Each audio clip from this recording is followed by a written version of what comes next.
Nimeona kuna debate moja Mr. Pimbi nimeona kaizungumzia ambayo ni nzuri kabisa kwa mashabiki wa Simba.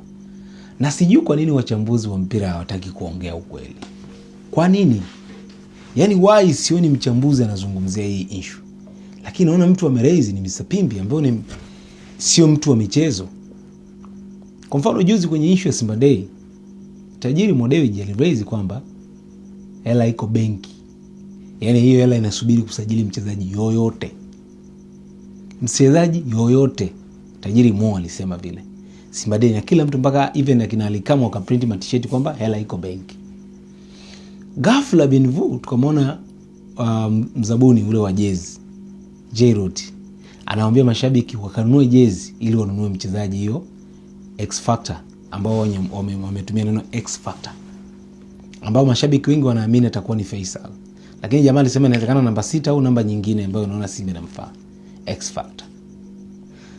Sasa swali langu ni hata hilo Mr. Pimbi naona ameuliza, kama hela iko benki, why mashabiki wanalazimishwa wanunue jezi kwa lazima ili wakanunue mchezaji, wachangishe hela? Hela siko benki. Why? Na mwenye nguvu ya kununua mchezaji ni mzabuni au tajiri? Hilo ni swali la msingi sana utakuwa kujiuliza. Kama tajiri kasema hela iko benki, kwa nini mashabiki wasimlazimisha tajiri atoe hela mpaka wao walazimishwe kununua jezi kwa lazima ndio waambiwe wanaenda kununua mchezaji?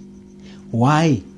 Ni swali dogo tu ambalo logic yake ni ndogo sana, haihitaji kufikiria sana. Na sijaona wachambuzi wa michezo wakizungumza hilo, lakini ni jambo la msingi sana. Wao tu wana X Factor. Lakini swali la msingi ni kwamba mbona tajiri alisema hela iko benki? Kwa nini wewe uchangishe uambie mashabiki wanunue jezi na wakati tajiri kasema hela iko benki na subiri tu mchezaji yote afanye amsajili? Kwa nini mashabiki wanachangishwa wanunue jezi kwa lazima? Of course ni jezi zao. Na swali linakuja, kama huyo Faisal hatanunuliwa, nini kitatokea? Vitu vya msingi dunia sasa hivi ni ya kuhoji, kudadisi. Mashabiki wanatakiwa kudadisi, wachambuzi wanatakiwa kudadisi. Kama huyo mchezaji hatanunuliwa, nini kitatokea kwa mashabiki? Swali la msingi sana. Kama Faisal hatanunuliwa, kitu gani kitatokea kwa mashabiki?